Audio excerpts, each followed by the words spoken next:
કલમ બળ તથા મોભો તેનો પોશાક છે અને આધાર વચન છે 31 અને 27 તે પોતાના ઘરના માણસોની ચાલ ચળવળની બરાબર તપાસ રાખે છે। આ સમયે મારા તરફથી તમામ માતાઓને હેપી મધર્સ ડે। ખ્રિસ્તમાં માન્ય પાળક સાહેબ, રેવરન્ડ ડોક્ટર હેમિલ્ટન રોય સાહેબ, સાથે માન્ય રેવરન્ડ અર્પી સાહેબ અને સુવાર્તિક કેની અને નીલનો હું આ સમયે આભાર માનું છું। સાથે પાછળ કમિટી, મહિલા સંગઠન અને મંડળીના અલગ અલગ અંકો અને તમામ ભાઈ બહેનો, આજે આપની સમક્ષ પ્રભુનું વચન લાવવાની તક મને પ્રાપ્ત થઈ માટે હું ઈશ્વર પિતાનો આભાર માનું છું। સાથે રાણીપુર મહિલા સંગઠનના પ્રમુખ અને કાર્યરત બહેનોનો હું આભાર માનું છું કે તેઓએ મારા પર વિશ્વાસ મૂકીને પ્રભુનું વચન લાવવાની તક આપી માટે હું તેઓનો આભાર માનું છું। મારો જન્મ અને મારો ઉછેર આ જ મંડળી એટલે કે CNI રાણીપુર મંડળીમાં થયો અને મારા લગ્ન આ જ મંડળીના સભ્ય રેવરન્ડ અર્પી સાહેબ સાથે થયા। મારા સંતાનમાં એક દીકરી માયશા અને એક દીકરો એલ્રોય છે। રેવરન્ડ અર્પી સાહેબ CNI ગુજરાત ડાયાલિસિસ પાળકીય સેવામાં છે। હાલમાં UBS પુના ખાતે તેઓ બીડીનો ઉચ્ચ અભ્યાસ કરી રહ્યા છે અને અમે કુટુંબ સાથે પુના રહીએ છીએ। હું પણ હાલમાં UBS માં 2 વર્ષનો કોર્સ કરી રહી છું, MTW વુમન્સનો મિનિસ્ટ્રીકલ ટ્રેનિંગ ફોર વિમેનનો। UBS માં ગત દિવસોમાં મને પ્રભુના વચન ઇંગ્લિશમાં શેર કરવાની તક મળી માટે હું સર્વને માટે ઈશ્વર પિતાનો હૃદયના પૂર્વથી આભાર માનું છું। આજે આખું વિશ્વ માતૃદિનની ઉજવણી કરી રહ્યું છે। માતૃદિન એ એક દિવસ કાર્યક્રમ નથી। માતૃદિન ક્યારે દિવસોમાં માપી શકાય નહીં, કારણ કે દરેક સજીવના જીવનમાં માતાની એક ચોક્કસ ભૂમિકા હોય છે। એક સ્ત્રી જુદા જુદા સમયે એક પુત્રી, એક બહેન, એક પત્ની અને એક માતા એમ જુદી જુદી તે ભૂમિકા અદા કરે છે। આજનો દિવસ વિશ્વની તમામ માતાઓ માટે એક અલગ કરાયેલો એક વિશેષ દિવસ છે। આજે બાળકો પોતાની માતાને પુષ્પ આપીને, ગિફ્ટ આપીને, સ્મિત આપીને સન્માન કરવાનો તેઓ પ્રયત્ન કરે છે, પણ આ એક દિવસ પૂરતું નથી। આ ફક્ત એક ઉજવણીનો દિવસ નથી, આ એ દિવસ છે જેણે મને અને તમને આ જગતમાં લાવવાને માટે બાઇબલમાં ઉત્પત્તિ તેનો 3જો અધ્યાય અને 16મી કલમ મુજબ પ્રસ્તુતિની વેદના ઘરોઘરપણાનું દુઃખ સહન કર્યું, એટલે કે તું દુઃખે બાળક જણશે। પ્રિય ભાઈઓ અને બહેનો, આજનો સંદેશો હું એક પ્રશ્નથી શરૂ કરવા માંગુ છું। જો માં શબ્દ આ દુનિયામાંથી કાઢી નાખવામાં આવે તો શું બાકી રહેશે? જો માં શબ્દ આ દુનિયામાંથી કાઢી નાખવામાં આવે તો શું બાકી રહેશે? પ્રેમ રહેશે, ત્યાગ રહેશે, અથવા ઘર પણ ઘર કહેવાશે? સાચી વાત તો એ છે કે માતા વગરનું જીવન અધૂરો છે, પરિવાર અધૂરો છે અને સમાજ પણ અધૂરો છે। માતા વગરનું જીવન અધૂરું છે, પરિવાર અધૂરો છે અને સમાજ પણ અધૂરો છે। માં કોણ છે? માં એ છે કે જે રાત્રે જાગે છે જેથી તેનું બાળક શાંતિથી ઊંઘી શકે, જે પોતાના દુઃખ છુપાવે છે જેથી તેનું પરિવાર હસતું રહે, જે પોતાના સપનોને ત્યાગ કરે છે જેથી તેના સપનાઓ તે સાકાર કરી શકે। બાઇબલમાં અને ખાસ કરીને તેનો નીતિવચન 31ના અધ્યાયમાં આપણે એક એવી સ્ત્રીનું ચિત્ર જોઈએ છે કે જે માત્ર ગૃહિણી નથી, પરંતુ તે એક શક્તિ છે, એક આશીર્વાદ છે અને એક દિશા છે। અને આપણો મુદ્રાલેખ પણ એક છે કે નીતિવચન તેનો 31મો અધ્યાય અને તેની 25મી કલમ કહે છે બળ તથા મોભો તેનો પોશાક છે। આ કલમ એવી સ્ત્રીનું વર્ણન કરે છે કે ઈશ્વરીય ઢાળપણ અને તૈયારી દ્વારા આંતરિક આત્મવિશ્વાસ અને ભવિષ્યના ભયને તે દૂર કરે છે। તે પ્રમાણિક સ્ત્રીને રજૂ કરે છે। જે ચિંતાને બદલે આનંદથી પડકારોનો સામનો કરવા તે મજબૂત રહે છે. બળ તથા મોભો એ તેનો પોશાક છે. આ સ્ત્રીના ચારિત્ર્યનો તે ઉલ્લેખન કરે છે.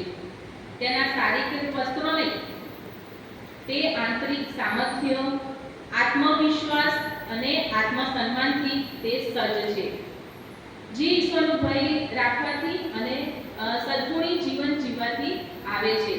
બળ એટલે કે હિંમત, મજબૂતાઈ અને શક્તિ દર્શાવે છે. મોભો એટલે કે ગૌરવ, પ્રમાણિકતા, સન્માન, આત્મસન્માન અને ચારિત્ર્ય દર્શાવે છે. એટલે તેની મહાનતા બાહ્ય દેખાવમાં નહીં, પરંતુ તેના આંતરિક વિશ્વાસમાં છે. આજના સમયમાં જ્યારે મૂલ્ય તૂટતા જાય છે, ત્યારે ઈશ્વર ભક્ત માતાઓની જરૂરિયાત સૌથી વધારે છે. કારણ કે એક માં માત્ર ઘર નથી બનાવતી, પરંતુ તે ભવિષ્યને બનાવે છે. એવા જ આજે આપણે 4 એવા મહત્વપૂર્ણ બાબતો જોવાના છે. પહેલો પોઈન્ટ છે કે ઈશ્વરની બીક રાખનારમાં. બીજો પોઈન્ટ છે તોફાનમાં અડગ રહેતીમાં. ત્રીજો પોઈન્ટ છે આગેવાનો ભરતીમાં. અને ચોથો પોઈન્ટ છે સમાજ અને મંડળી માટે આશીર્વાદ રૂપમાં. આજે ફક્ત સાંભળશો નહીં, પરંતુ ઈશ્વર તમને શું કહે છે તે ધ્યાનથી સાંભળો અને આપણે યાદ રાખીએ. કારણ કે આ સંદેશો માત્ર કાન પૂરતો નથી, પણ જીવન બદલવા માટે છે. અને મારો પહેલો પોઈન્ટ છે કે ઈશ્વરની બીક રાખી ઈશ્વરની ઈચ્છાને આધીન રહેનારમાં. ઈશ્વરની બીક રાખી ઈશ્વરને આધીન રહેનારમાં. એક ઈશ્વર ભક્ત માની ઓળખ તેના બાહ્ય દેખાવાથી કે તેની સામાજિક સ્થિતિથી નથી થતી, પરંતુ તેના અંતરમાં રહેલા ઈશ્વર પ્રેમ અને ભક્તિથી થાય છે. નીતિવચન તેનો 31મો અધ્યાય અને તેની 30મી કલમ કહે છે કે યહોવાનો ડર રાખનાર સ્ત્રી વખાણ પામશે. આજના સમયમાં સૌંદર્ય, પ્રતિષ્ઠા અને સંપત્તિને વધુ મહત્વમાં આપવામાં આવે છે, પરંતુ ઈશ્વરના દૃષ્ટિકોણથી, ઈશ્વરની નજરથી સૌથી મહત્વની બાબત છે કે ભક્તિ અને આજ્ઞા પાલન. ઈશ્વરની બીક રાખવી એટલે માત્ર ડરવું નહીં, પરંતુ ઈશ્વર પ્રત્યેનો તેનો ઊંડો સન્માન, વિશ્વાસ અને પ્રેમ. એક માં જ્યારે ઈશ્વરની બીક રાખે છે, ત્યારે તે પોતાના જીવનના દરેક નિર્ણયમાં ઈશ્વરની ઈચ્છા શોધે છે. એક માં જ્યારે ઈશ્વરની બીક રાખે છે, ત્યારે તે પોતાના જીવનના દરેક નિર્ણયમાં ઈશ્વરની ઈચ્છા શોધે છે. તે પોતાના ઘરને ઈશ્વરની આજ્ઞા મુજબ ચલાવવા તે માગે છે. ઈશ્વરની ઈચ્છાને આધીન રહેવું પડકારજનક હોય છે. ઘણીવાર આપણી ઈચ્છા અને ઈશ્વરની યોજના વચ્ચે ઘણો અંતર હોય છે, પરંતુ ઈશ્વરની પાછળ ચાલનાર એક માં પોતાની ઈચ્છાને ત્યાગીને ઈશ્વરની ઈચ્છાને તે સ્વીકારે છે. બાઇબલમાં આપણે જોઈએ છીએ કે હાન્નાનું જીવન એક પ્રેરણાદાયક ઉદાહરણ છે. વર્ષો સુધી તેને સંતાન માટે તે તરસતી રહી, રડતી રહી, પરંતુ તેણે ક્યારેય ઈશ્વર પરનો વિશ્વાસ ગુમાવ્યો નહીં. તેણે હૃદયથી પ્રાર્થના કરી અને ઈશ્વર પાસે પોતાનું તેણે દુઃખ રજૂ કર્યું.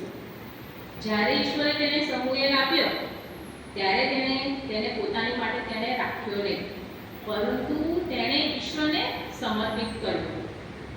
આ બાબત દર્શાવે છે કે હાન્ના માટે ઈશ્વર શું હતા? પ્રથમ હતા.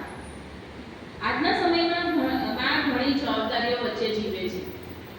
ઘરનું સંચાલન કરવું, બાળકોનું શિક્ષણ, તેમનો ઉછેર, ક્યારે પોતાની નોકરી અને સમાજની અપેક્ષાઓ. આ બધામાં ઈશ્વરને પ્રથમ સ્થાન આપવું સરળ હોતું નથી, પરંતુ ઈશ્વરને પ્રથમ સ્થાન આપવું તે જરૂરી છે. એકમાં જ્યારે ઈશ્વરને કેન્દ્રમાં રાખે છે, ત્યારે તેનું ઘર આશીર્વાદિત બને છે, સફળ થાય છે અને ટકી રહે છે. જ્યારે આપણે આપણા ઈશ્વરને પ્રથમ સ્થાન આપીએ છીએ, તેને કેન્દ્રમાં રાખીએ છીએ, ત્યારે આપણું ઘર આશીર્વાદિત બને છે, સફળ બને છે અને તે ટકી પણ રહે છે. માએ પોતાના બાળકોને માત્ર ભૌતિક સફળતા માટે જ નહીં, પરંતુ આત્મિક વૃદ્ધિ માટે પણ તૈયાર કરવા જોઈએ. તેઓને બાળકોને પ્રાર્થના શીખવવી જોઈએ, બાઇબલ વાંચન માટે પ્રોત્સાહન કરવા જોઈએ.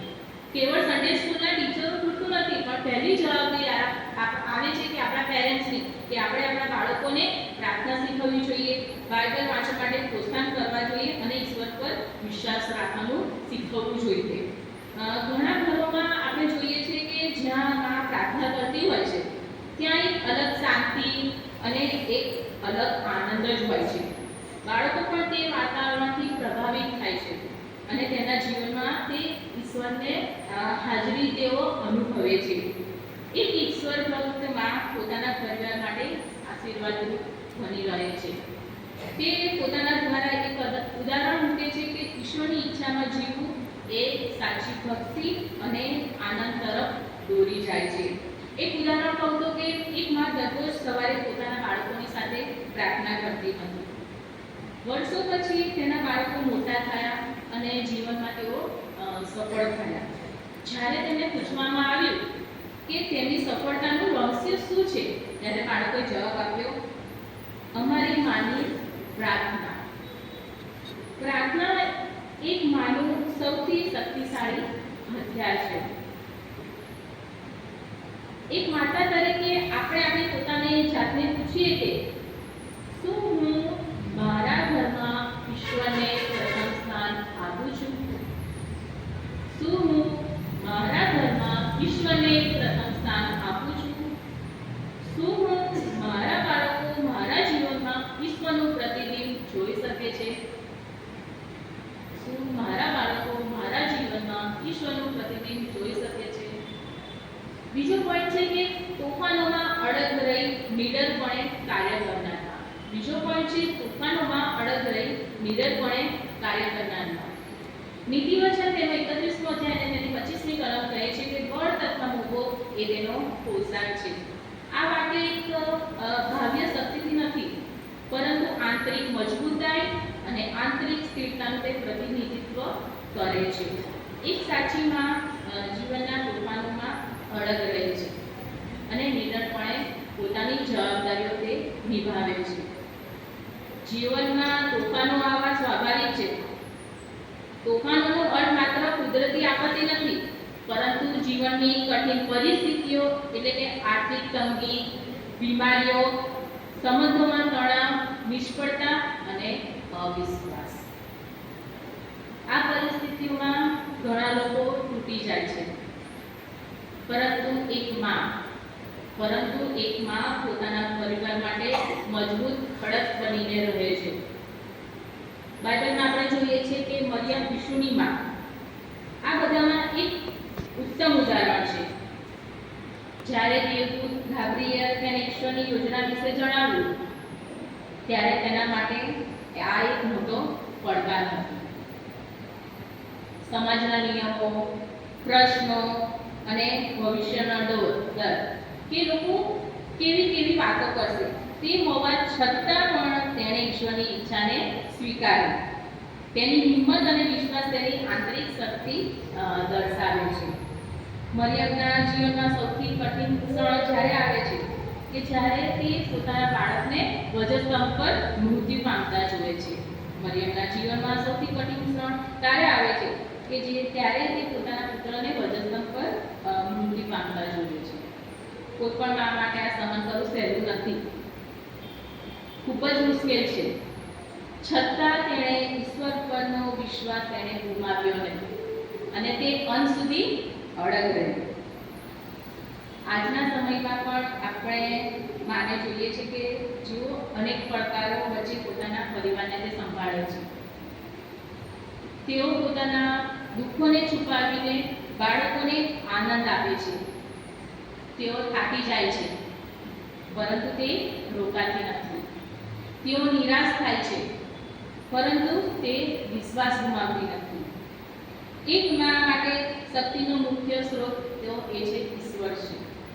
જ્યારે તે પ્રાર્થના કરે છે અને ઈશ્વર પર વિશ્વાસ રાખે છે ત્યારે તેને નવી શક્તિ મળે છે. ઈશ્વર તેને દરેક પરિસ્થિતિમાં તેને માર્ગદર્શન આપે છે. માએ પોતાના બાળકોને પણ શીખવવું જોઈએ કે મુશ્કેલીઓથી ડરવું નહીં, પરંતુ વિશ્વાસ કરી તેનો સામનો કરવો. બાળકો પણ પોતાની માતાની હિંમત જોઈને તે પ્રેરિત થાય છે. આ રીતે એક મજબૂત અને નીડર માં પોતાના પરિવાર માટે એક આધાર સ્તંભ બની મળી રહે છે. તેનું જીવન દર્શાવે છે કે ઈશ્વર સાથે હોય તો કોઈ પણ મુશ્કેલી આપણને હરાવી શકતી નથી. જ્યારે આપણે ઈશ્વરની સાથે હોઈએ છીએ ત્યારે આપણે કોઈ પણ મુશ્કેલી આપણને હરાવી શકતી નથી. એક ઉદાહરણ કહું તો એક ગરીબ માં તે દરરોજ મજૂરી કરતી હતી. ઘર ચલાવવા માટે તેને ઘણો સંઘર્ષ કરવો પડતો હતો. તે ક્યારેય ફરિયાદ નથી કરતી. દરરોજ સાંજે તે પોતાના બાળકોની સાથે બેસીને પ્રાર્થના કરતી હતી. વર્ષો પછી તેના બાળકો સારા સ્થાન પર પહોંચ્યા. જ્યારે તેમને પૂછવામાં આવ્યું કે તમે કેવી રીતે સફળ થયા, તેમણે કહ્યું, અમારી માની હિંમત અને વિશ્વાસે અમને શીખવ્યું છે કે ક્યારેય હાર માનવી નહીં. એક માની હિંમત આખા પરિવારને સ્થિર રાખે છે. એક માતા તરીકે આપણે પોતાની જાતને પૂછીએ કે શું હું મારા બાળકો માટે એક વિશ્વાસનું ઉદાહરણ છું? શું હું મારા બાળકો માટે એક વિશ્વાસનું ઉદાહરણ છું? મુશ્કેલીઓમાં હું કેવી પ્રતિક્રિયા આપું છું? મુશ્કેલીઓમાં હું કેવી પ્રતિક્રિયા આપું છું? ત્રીજો પોઈન્ટ છે કે ઇઝરાયલને ચાવીરૂપ આગેવાનોની ભેટ આપનારા. ત્રીજો પોઈન્ટ છે ઇઝરાયલને ચાવીરૂપ આગેવાનોની ભેટ આપનારા. માં માત્ર જન્મ આપતી નથી, પરંતુ એક જીવનને દિશા આપે છે. તે પોતાના બાળકોને મૂલ્ય શીખવે છે. તેમને તે યોગ્ય માર્ગ પર દોરી જાય છે અને તેમને ભવિષ્યના સારા આગેવાનો તરીકે તૈયાર કરે છે. બાઇબલના અનેક ઉદાહરણો છે કે જ્યાં માએ મહાન આગેવાનો ઘડ્યા છે. યોખેબેદ મૂસાની માં એક હિંમતભર્યું અને વિશ્વાસી જીવન જીવતી હતી. જ્યારે ફારૂન રાજાએ ઇસ્રાયેલી બાળકોને મારવાનો આદેશ આપ્યો, ત્યારે તેણે પોતાના બાળકને બચાવવા માટે એક જોખમી નિર્ણય લીધો. તેણે મૂસાને ક્યાં ફેંક્યો? નદીમાં મૂકી દીધો, પરંતુ ઈશ્વરે તેને સુરક્ષિત રાખ્યો. આ બાળક આગળ જતા ઇસ્રાયેલ પ્રજાને ગુલામીમાંથી છોડાવનાર બન્યો. હાન્નાનું ઉદાહરણ જોયું કે હાન્નાએ સમુએલને ઈશ્વરને અર્પણ કર્યો. તેણે પોતાના દુઃખમાં ઈશ્વર પાસે પ્રાર્થના કરી અને જ્યારે ઈશ્વરે તેને સંતાન આપ્યું, ત્યારે તેને પોતાની સાથે રાખ્યો નહીં, પણ તેણે ઈશ્વરની સેવા માટે તેને સમર્પિત કર્યું. એ જ બાળક સમુએલ આગળ જતા એક મહાન પ્રબોધક અને આગેવાન બન્યો. ઈસુની માં મરિયમ ઈશ્વરની યોજના માટે તૈયાર થઈ અને વિશ્વના તારણહારને તેણે જન્મ આપ્યો.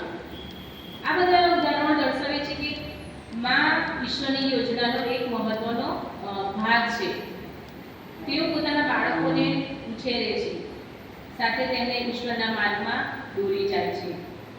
આજના સમયમાં માએ સમજવું જોઈએ કે તેઓ પોતાના બાળકોના ભવિષ્યના તેઓ જવાબદાર છે.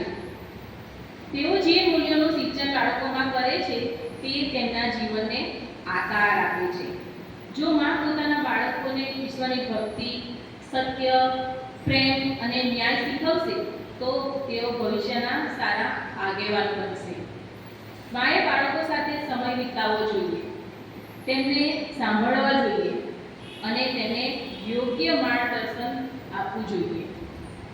આ રીતે એક માં પોતાના બાળકો દ્વારા મંડળી, સમાજ અને રાષ્ટ્રીયને તે આશીર્વાદ આપે છે. એક શિક્ષકે પોતાના વિદ્યાર્થીને પૂછ્યું કે તમારા જીવનમાં સૌથી મોટો પ્રભાવ કોનો છે? મોટા ભાગના વિદ્યાર્થીઓએ જવાબ આપ્યો, અમારી માં. કારણ કે માં એ તેમને સાચા અને ખોટા વચ્ચેનો તફાવત શીખવે છે. એક માં ભવિષ્યના સમાજને તે ઘડે છે. એક માં તરીકે આપણે પૂછીએ કે શું હું મારા બાળકને ઈશ્વરના માર્ગમાં દોરી રહી છું? આપણે આપણી પોતાની જાતને પૂછીએ કે શું હું મારા બાળકને ઈશ્વરના માર્ગમાં દોરી રહી છું? ચોથો પોઈન્ટ છે કે સમાજ અને મંડળીમાં આશીર્વાદ રૂપમાં. ચોથો પોઈન્ટ છે સમાજ અને મંડળીમાં આશીર્વાદ રૂપમાં. નીતિ વચન તેનો 31મો અધ્યાય અને 27મી કલમ કહે છે કે તે પોતાના ઘરના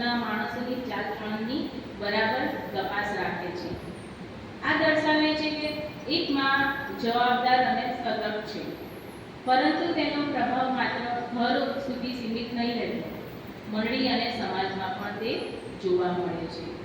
એક માં ઘરના વાતાવરણને ઘડે છે. જો ઘરમાં પ્રેમ, શાંતિ અને વિશ્વાસ હોય તો બાળક પણ એ જ મૂલ્ય શીખે છે. મંડળીમાં માની ભૂમિકા ખૂબ મહત્વપૂર્ણ હોય છે. તેઓ પ્રાર્થના કરે છે, સેવા કરે છે અને નવી પેઢીને ઈશ્વરના હાથમાં દોરી જાય છે. ઘણા બાળકો માટે તેમની માં પ્રથમ શિક્ષિકા હોય છે.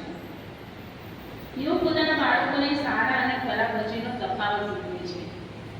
સમાજમાં પણ માનો પ્રભાવ ખૂબ મોટો હોય છે. એક સારી માં દ્વારા ઉછાળેલા બાળકો એક સારા આગેવાનો અને એક નાગરિક બને છે. આજના સમયમાં જ્યારે સમાજમાં ખોટી પ્રવૃત્તિઓ વધી રહી છે, ત્યારે માએ પોતાના બાળકોને સાચા માર્ગમાં દોરી જવાની જરૂર છે. માએ મંડળીમાં સક્રિય બનવું જોઈએ અને સમાજમાં પરિવર્તન લાવવું જોઈએ. આ રીતે એક માં માત્ર પોતાના ઘરને જ નહીં પણ સમગ્ર સમાજ અને મંડળીને તે આશીર્વાદ આપે છે. એક માં તરીકે આપણે પૂછીએ કે શું મારું જીવન સમાજ માટે આશીર્વાદરૂપ છે? શું મારું જીવન સમાજ માટે આશીર્વાદરૂપ છે? શું હું મંડળીમાં યોગદાન આપી રહી છું? આપણે માતા તરીકે આપણે પોતાની જાતને પૂછીએ કે શું હું મંડળીમાં યોગદાન આપી રહી છું? છેલ્લે મારા ભાઈઓ અને બહેનો, આજે ઈશ્વર ભક્ત માના જીવનમાંથી આપણે મહત્વના પાઠો શીખ્યા. પહેલું પોઈન્ટ હતું કે ઈશ્વરની બીક રાખવી ઈશ્વરની ઈચ્છાને આગળ વધારવા. એટલે કે સાચી માં એ છે કે જે ઈશ્વરની બીક રાખે છે. બીજો પોઈન્ટ હતો કે તોફાનોમાં અડગ રહી નિડરપણે કાર્ય કરનારમાં, એટલે કે મુશ્કેલીઓમાં અડગ સ્થિર રહે છે. બીજો પોઈન્ટ હતો ઇઝરાયલને ચાવીનું આગેવાનોની ભેટ આપનારમાં, એટલે તેઓ આગેવાનો ઘડે છે. ચોથો પોઈન્ટ હતો સમાજ અને મંડળી માટે આશીર્વાદ રૂપમાં, એટલે કે સમાજ તથા મંડળી માટે આશીર્વાદ રૂપ બને છે. માં ઈશ્વરની એક અનમોલ ભેટ છે. તેનો પ્રેમ નિસ્વાર્થ છે, તેનો ત્યાગ બેહદ હોય છે અને તેનો વિશ્વાસ પ્રેરણાદાયક હોય છે. આજે આપણે માનું સન્માન કરીએ છીએ, સાથે તેમના જીવનમાંથી શીખવાનો પ્રયત્ન કરીએ કે માએ પણ પોતાના જીવનને ઈશ્વરની ઈચ્છા મુજબ ગોઠવવાનું નક્કી કરવું જોઈએ. બાળકો તરીકે આપણે આપણા માતા પિતાનો આદર કરવો જોઈએ અને તેમના ત્યાગની કદર કરવી જોઈએ. આજે આપણે ઈશ્વરનું વચન સાંભળ્યું. એક ઈશ્વર ભક્ત માનું જીવન કેવું હોવું જોઈએ? હવે આ સમય છે માત્ર સાંભળશો ને, પણ પ્રતિસાદ આપવાનો છે. હું તમને વિનંતી કરું છું કે થોડો સમય તમે તમારા હૃદય તરફ જુઓ. થોડી વાર આપણે આપણા હૃદય તરફ જોઈએ અને શાંત રહીએ અને કહીએ, શું હું ઈશ્વરને મારા જીવનમાં પ્રથમ સ્થાન આપું છું? શું હું મારા પરિવાર માટે એક વિશ્વાસનું ઉદાહરણ છું? શું હું મારી જવાબદારીઓ ઈશ્વરની ઈચ્છા મુજબ નિભાવી રહી છું? પ્રિય માતાઓ, ઈશ્વરે તમને એક મહાન જવાબદારી આપી છે. કદાચ તમે થાકી ગયા છો, કદાચ કોઈ તમને સમજે નહીં, કદાચ તમે ઘણા સંઘર્ષોમાંથી પસાર થઈ રહ્યા છો, પણ યાદ રાખો કે ઈશ્વર તમને જુએ છે અને તમારા માટે પ્રસન્ન છે. જો તમે ઈશ્વર પાસે નવી શક્તિ માંગો છો, જો તમે તમારા ઘરને પ્રાર્થનાનું ઘર બનાવવા ઈચ્છો છો, તો હું તમને કહું છું, પ્રાર્થના કરો અને કહો, હે પ્રભુ, મારો ઉપયોગ કરો અને મને મજબૂત બનાવો. કેવળ માતાઓ નહીં, પણ બાળકો અને પરિવારને હું તમને કહું છું કે જો તમે તમારી માનો આભાર માનવા માંગો છો, જો તમે તમારા જીવનમાં બદલાવ લાવવા માંગો છો, તો આજે જ એક નિર્ણય લો. હું ઈશ્વરના માર્ગમાં ચાલું, હું મારા પરિવારને સન્માન આપું. સમગ્ર મંડળીને હું કહું છું, જો કોઈ અહીંયા છે જે જીવનમાં થાકેલા છે, જે મુશ્કેલીઓમાં છે, જે ઈશ્વરથી દૂર ગયા છે, તો આજે સમય છે કે પાછા આવવાનો. ઈશ્વર કહે છે, હું તને છોડીશ નહીં. તમે જ્યાં છો ત્યાં પ્રાર્થના કરો અને રેવરન્ડ અર્થી સાહેબને વિનંતી કરીશ કે